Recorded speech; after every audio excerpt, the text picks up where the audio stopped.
Hey guys, this is Vishnu Solanki and you are watching step up maths. So आज हम start करने जा रहे हैं लेक्चर सीरीज 2 जो लाइंस एंड एंगल्स के बारे में है। लाइंस एंड एंगल्स पूरा चैप्टर है, चैप्टर नंबर 6 इन 9th स्टैंडर्ड। सो आज हम क्या पढ़ेंगे? सो कुछ एंगल्स के बारे में मैं आपको डिस्क्रिप्शन दूंगा कि कौन कौन से एंगल्स किस तरह से हम एक फिगर के ऊपर से आइडेंटिफाई करते हैं। ये सारे के सारे एंगल्स हम किस तरह से आइडेंटिफाई करते हैं फिगर के ऊपर। Then after we will discuss about various theorems और उसके बाद हम सॉल्व करेंगे एक्सरसाइज 6.2। सो बने रहिए। सबसे पहले तो मेरे पास ये एक फिगर है, आप देख सकते हो कि यहाँ पे दो पैरेलल लाइंस है। We have two parallel lines, parallel line M और N, ये एक दो पैरेलल लाइंस है और दिस इज अ ट्रांसवर्सल, इसको कहते हैं ट्रांसवर्सल। ट्रांसवर्सल L वो दोनों पैरेलल लाइंस को इंटरसेक्ट कर रही है यहाँ पे और यहाँ पे, यानी कि दो पॉइंट पे, यानी कि ऑब्वियसली एक लाइन का एक पॉइंट हुआ वहां पे इंटरसेक्ट कर रही है ट्रांसवर्सल। तो किस तरह से हम एंगल्स को निकालें? When a transversal intersects two parallel lines, तो formation of various angles that is corresponding angles. देखो मैं जो समझा रहा हूं यहाँ पे थोड़ा समझ लो और यहाँ पे समझोगे तो एग्जाम्पल्स ईजी होगा। देखो मैं थ्योरम्स आपको अभी कराऊंगा नहीं, क्योंकि अभी जो थ्योरम्स है 6.2 है, 6.3 है, 6.4 उन सबका डेरिवेशन नहीं पूछा जाता है, तो वो सिर्फ हम डिस्कस करेंगे। ठीक है, कोरस्पॉन्डिंग एंगल्स, कोरस्पॉन्डिंग एंगल्स यहाँ पे देखें तो उसे 1 और 5 को कोरस्पॉन्डिंग एंगल कहते हैं। देख लो ये दोनों होते हैं कोरस्पॉन्डिंग एंगल। तो सिमिलरली ऑन अदर साइड कौन से बनेंगे? 2 और 6 है, एक आउटसाइड है एक इनसाइड है। 1 5 अगर मैं यहाँ पे लिखूं कोरस्पॉन्डिंग एंगल 1 and 5, ये एक पैर बनी और दूसरी पैर बनेगी 2 और 6 की। चलो दो पैर हमने देख ली, क्या क्या देखी? 1 5 2 6। अब सिमिलरली 4 8 भी हो सकता है और 3 7 भी हो सकता है। तो मैं यहां लिख दूं 4 8 3 7। तो ये कॉरस्पॉन्डिंग एंगल होते हैं 1 5 2 6 4 8 3 7। नाउ अल्टरनेट एंगल, जब भी आपको अल्टरनेट एंगल की बात आए, चाहे इंटीरियर हो या एक्सटीरियर हो, आपको सिर्फ एक ही पैटर्न याद रखना है, दैट इज जेड। कहीं पे भी अगर जेड बनता है तो उसके जो दो ग्रूव्स होते हैं ये वाले, ये इक्वल होते हैं। तो आप देख सकते हो यहाँ पे जेड कहाँ बन रहा है?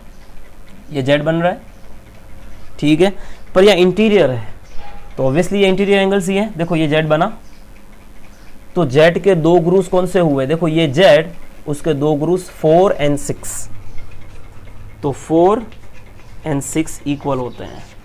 सिमिलरली ये भी तो जेड है तो 3 और 5 भी इक्वल होंगे। देखो ये सब एंगल्स इक्वल होते हैं, ठीक है, ये कॉरस्पॉन्डिंग एंगल हुए, ये इंटीरियर एंगल हुए। So now exterior alternate angle, ये किस तरह से हम फाइंड आउट करते हैं? ये 4 6 है, ये दोनों इंटीरियर है, अंदर की तरफ है, तो एक्सटीरियर 4 का एक्सटीरियर 1 होता है और 6 का 7 होता है, तो 1 और 7 भी इक्वल होते हैं। ये एक्सटीरियर हुए।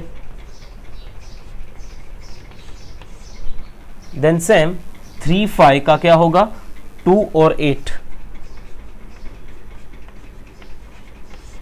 ठीक है। So now interior angle on the same side of the transversal. देखो जो interior angle on the same side of transversal, actually क्या होता है, ये दोनों इंटीरियर एंगल से देखो, और ये ट्रांसवर्सल की सेम साइड है, यानी कि एक तरफ 4 5 और 3 6। एक्चुअली इन दोनों, ये दोनों का एडिशन सप्लीमेंट्री होता है, यानी कि 180 होता है। तो 4 और 5 ये interior angle on the same side बने, ये 3 6 भी सेम साइड बने। सो ये वेरियस एंगल्स का हमने यहाँ पे आइडेंटिफिकेशन देख लिया कि किस तरह से उसको आइडेंटिफाई करें हम एक पर्टिकुलर फिगर में से।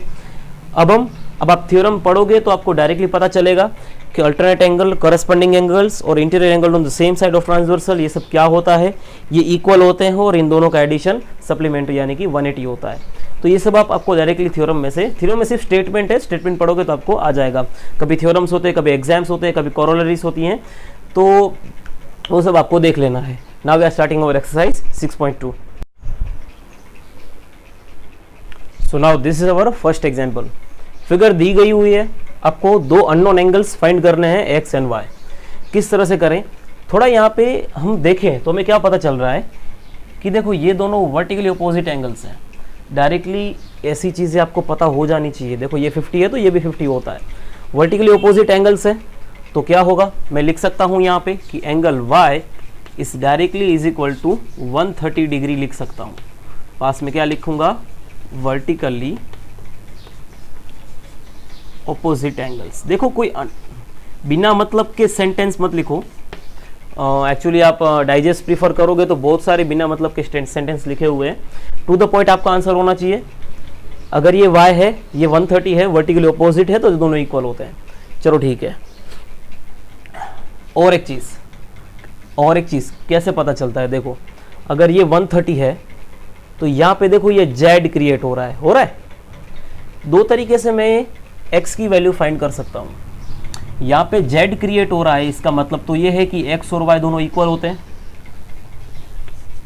Angle x is equal to angle y, because ये कैसे एंगल है, अल्टरनेट एंगल है। अल्टरनेट एंगल है तो जितनी वैल्यू y की होगी उतनी x की होगी। तो एंगल x की भी वैल्यू कितनी होगी, 130 डिग्री। आपका एग्जाम्पल कंप्लीट। ऐसे भी कर सकते हो, या और एक चीज कर सकते हो। देखो ये 50 है तो ये भी 50 हुआ, ठीक है। ये एक स्ट्रेट लाइन है, वो स्ट्रेट लाइन कवर 180 डिग्री करती है, आपको पता है। Straight line cover 180 degree cover करती है, ये पूरा 180 डिग्री का होता है, ठीक है। तो पूरे 180 में से मैं अगर 50 निकाल दूं तो रिमेनिंग मेरा x बचता है। तो 180 माइनस 50, तो रिमेनिंग इज अवर 130। ऐसे भी फाइंड आउट कर सकते हो, लिख सकते हो, बट मैं इजी वे ही ढूंढता हूँ। यहाँ पे हमने फंडा क्लियर किया है क्योंकि ये z है and z means alternate angles, ठीक है। अल्टरनेट इंटीजर एंगल है ये। Now we are going towards second example. So now this is our second example. देखो मैं यहाँ एग्जाम्पल के पूरा क्वेश्चन कवर नहीं करता हूँ, क्वेश्चन आपको यहाँ नीचे स्क्रॉल होता हुआ दिखेगा, सो वहाँ से आप देख लेना, ठीक है। चलो क्वेश्चन में क्या कहता है कि AB, CD और EF तीनों एक दूसरे के पैरेलल है। ये एक ट्रांसवर्सल है जो कट करता है तीनों को एक पर्टिकुलर वन सिंगल पॉइंट पे। तो आपको X, Y और Z तीन अननोन एंगल्स आपको दिए हुए हैं, और Y और Z का जो रेशियो दिया हुआ है वो दिया हुआ है 3/7। कैसे करें? मैंने आपको एक चीज बोली थी कि same side of transversal, same side of interior angle, जो ट्रांसवर्सल के एक तरफ जो इंटीरियर एंगल्स होते हैं वो सप्लीमेंट्री होते हैं। एक आइडिया लगाएं, ये y है तो ये भी y होगा। अब ऐसा क्यों? क्योंकि ये दोनों वर्टिकली ऑपोजिट एंगल है, ठीक है। मैं यहाँ इसको कोई नाम दे देता हूँ, चलो इसको दे देते हैं I, G, H दे देते हैं, ठीक है। तो ये दोनों एंगल सेम होते हैं। मैं यहाँ क्या लिखूं कि angle y is equal to कौन सा एंगल, ये वाला एंगल, ये दोनों सेम होते हैं, DGH। क्यों? क्योंकि ये है वर्टिकली ऑपोजिट एंगल। देखो ये लिखना बहुत जरूरी है एग्जाम में, ब्रैकेट में, कि आप क्यों इन दोनों को इक्वल कर बता रहे हो, ठीक है। अब मैंने आपको क्या बोला था कि सेम साइड ऑफ ट्रांसवर्सल जो दो एंगल होते हैं उन दोनों का एंगल का एडिशन कितना होता है, 180 होता है। तो और whenever you get any ratio, कुछ भी रेशियो मिले आपको, तो एक x सपोज कर लो, x यानी कि एक वेरिएबल सपोज कर लो। यहाँ पे क्या लिखा हुआ है, y और z, तो मैं लिख सकता हूँ y plus z is equal to 180। क्यों? क्योंकि सेम साइड ऑफ ट्रांसवर्सल है, angle on the same side of transversal, ठीक है। चलो अब y 3x बना, z 7x बना, तो ये 3x प्लस 7x यहाँ कितना होता है 180 डिग्री, यानी कि 10x is equal to 180 degree बना। सॉरी, तो x की वैल्यू मुझे डायरेक्टली कितनी मिल गई, 18। मतलब एक वेरिएबल मुझे 18 मिल गया। x की वैल्यू 18 है, मैं यहाँ 18 पुट कर दूं तो 18 3 जा 54, तो मुझे y की वैल्यू कितनी मिली, 54 मिल गई। देखो मैं यहाँ वेरिएबल की वैल्यू पुट कर रहा हूँ, 18 7 जा 126, तो आपको y की वैल्यू, z की वैल्यू 126 मिल गई। अगर नहीं आता है मल्टीप्लाई करना तो सीधा इसको 180 माइनस कर दो, क्योंकि दोनों का एडिशन तो 180 होता है ना। 180 माइनस 54 कर दोगे तो आंसर आ जाएगा आपका 126। y और z दोनों मिल गया। Now I have to find x। Okay यार देखो थोड़ा समझो, ये y है, y की मैंने वैल्यू यहाँ पे फाइंड आउट की है 54 डिग्री, ठीक है ना। पर x और y ये भी तो दोनों सेम साइड ऑफ ट्रांसवर्सल है, x और y ये दोनों भी तो सेम साइड ऑफ ट्रांसवर्सल है। दैट मीन्स ये दोनों भी सप्लीमेंट्री होते हैं, दोनों का एडिशन 180 होता है। तो मैं लिख सकता हूँ x plus y is equal to 180। x y की वैल्यू कितनी है 54 इज इक्वल टू 180, तो x is equal to 180 minus 54, तो x की वैल्यू मुझे मिली 126 डिग्री। ऐसे भी कर सकते हो, और थोड़ा दिमाग लगाओ। क्या दिमाग लगाएंगे हम, देखो मैं कुछ हैच कर रहा हूं यहाँ पे।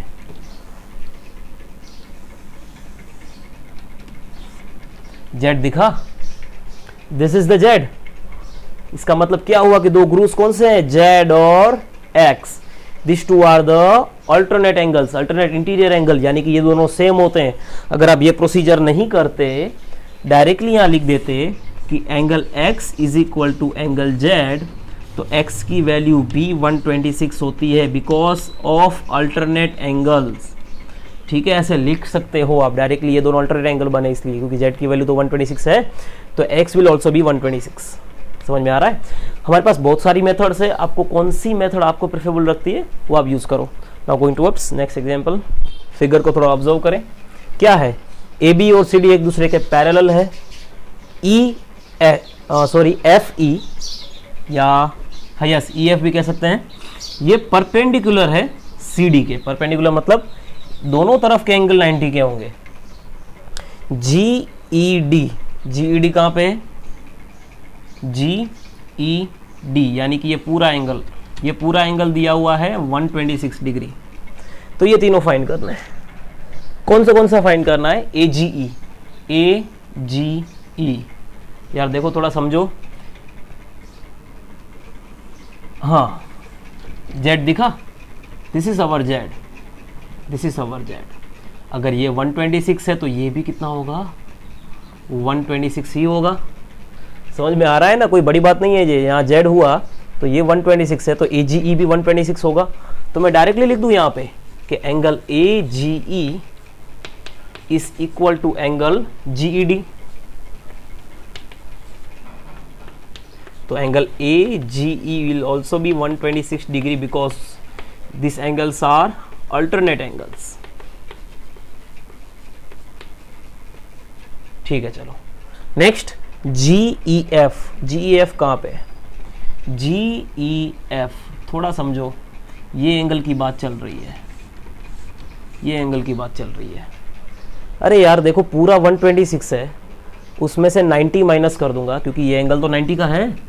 ये पूरा 126 है, देखो पूरा 126 में से मैं 90 माइनस कर दूं तो remaining is my G E F. कैसे करें, तो पूरा लिखना पड़ेगा G E D. Angle G E D वो दोनों का एडिशन है, किस का, 90 का और जी ई एफ का। मतलब कि ये पूरा जो एंगल है वो दो एंगल का एडिशन है, कि ये वाला और एक ये वाला। जी ई डी कितना दिया हुआ है 126, 90 यहाँ पे आएगा तो माइनस हो जाएगा जी ई एफ। तो हमें जी ई एफ मिलेगा क्या, 36 डिग्री मिलेगा। चलो अब एफ जी ई, हाँ देखो ये मुझे एंगल कितना मिला 36 डिग्री। मैं यहाँ अब देख कितने तरीके हैं, देखो यहाँ जेड बन रहा है, अगर ये आपके पास है तो ये भी मिल जाएगा। ठीक है, कैसे, 126 प्लस 36 करो जो भी कुछ आता है उसको 180 में से निकाल दोगे तो भी ठीक है, या तो फिर एक आइडिया है, ये पूरा जो टर्न होता है, ये पूरा टर्न ये 180 का होता है, because this two are the linear pair of angles, पूरा 180 का होता है। एक 126 है तो दूसरा क्या होगा, 180 माइनस 126, हमें तो ये चाहिए। तो AGE प्लस AGE यानी कि ये प्लस FGE दोनों मिलके कितना होता है 180 डिग्री। पास में लिखो क्यों, क्योंकि this two are the linear pairs. अब AGE ये हमारे पास है 126,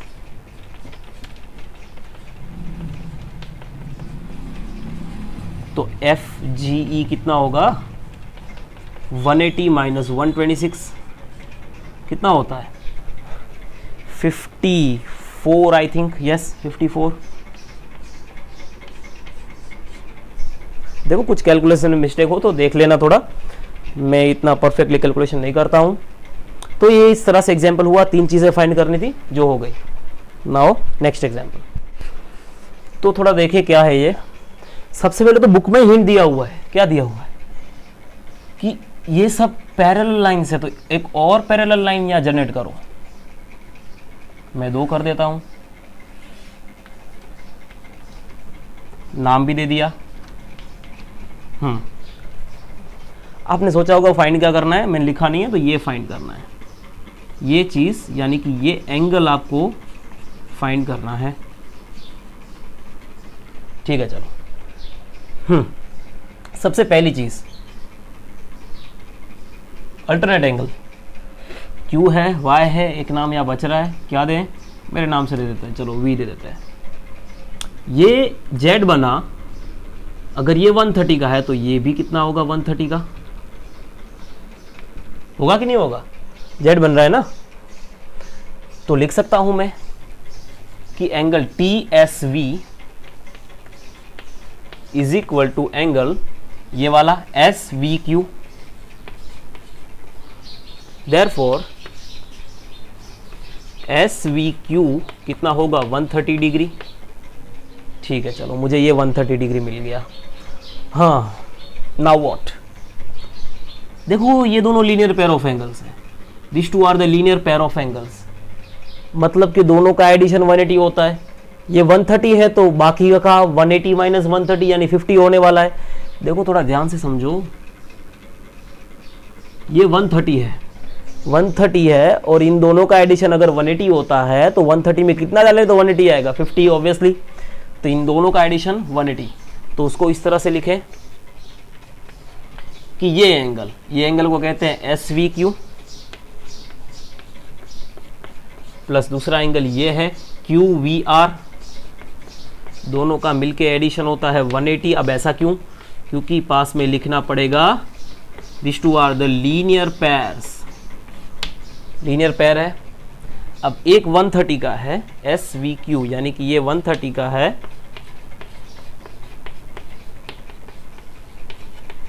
तो मुझे QVR कितने का मिलेगा, तो 130 वहां पे जाएगा तो माइनस हो जाएगा, 180 माइनस 130 यानी कि ये मुझे मिलेगा 50 डिग्री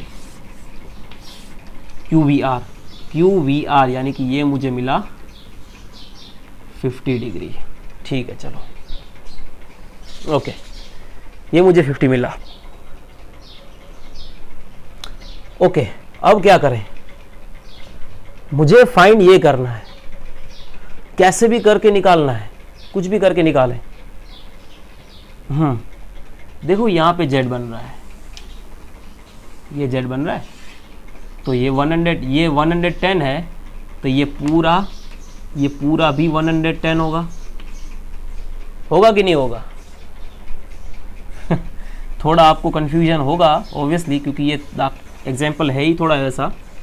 देखो ये Z बन रहा है, तो ये 110 है, तो ये भी 110 होगा। तो मैं यहाँ डायरेक्टली लिख दूं कि एंगल, ये एंगल पूरे को बोलते हैं QRM मुझे डायरेक्टली मिला 110। क्यों, देखो एग्जाम्पल में ऐसे, एग्जाम में ऐसे मत लिखना, दोनों को इक्वल दिखाना और पास में लिखना अल्टरनेट एंगल्स। मैं तो डायरेक्टली लिख रहा हूँ क्योंकि मेरे पास जगह नहीं है। ड्यू टू अल्टरनेट एंगल मुझे ये 110 मिला। ठीक है चलो, सो नाउ कैसे करें, ये इतना मिल गया। अब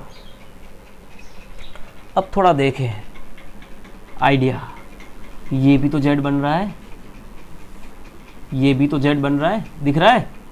तो ये 50 का है तो ये पूरा 110 है और ये सिर्फ इतना 50 का होगा। समझ रहे हो कि नहीं समझ रहे हो? ये पूरा 110 है और ये 50 है तो ये इतना 50 होगा।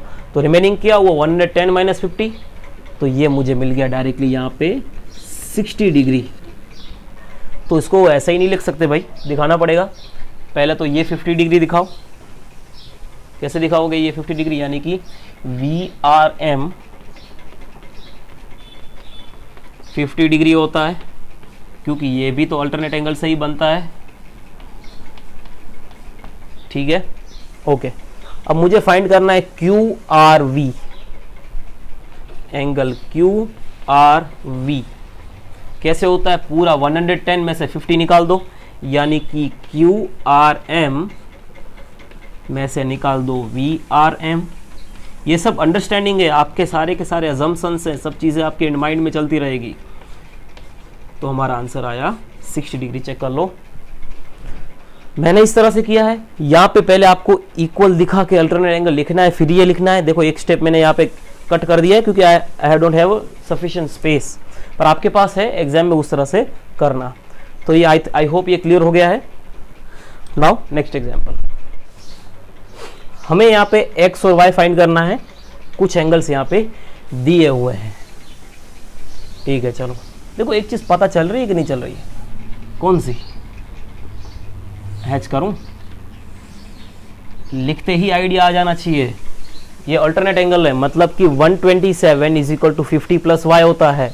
ये पूरा एंगल किसके बराबर होता है, 127 के बराबर।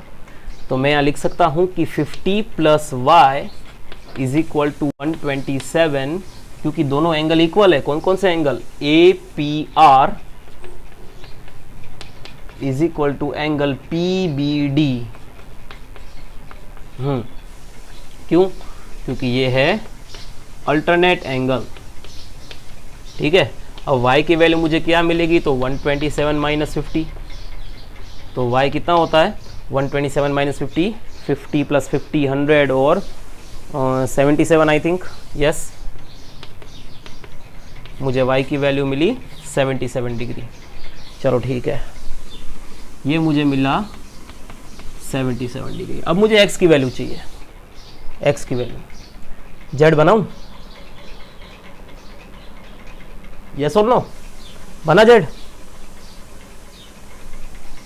ये रहा z। देखो तो जितना 50, x की वैल्यू डायरेक्टली 50 मिल गई, x की वैल्यू डायरेक्टली 50 मिल गई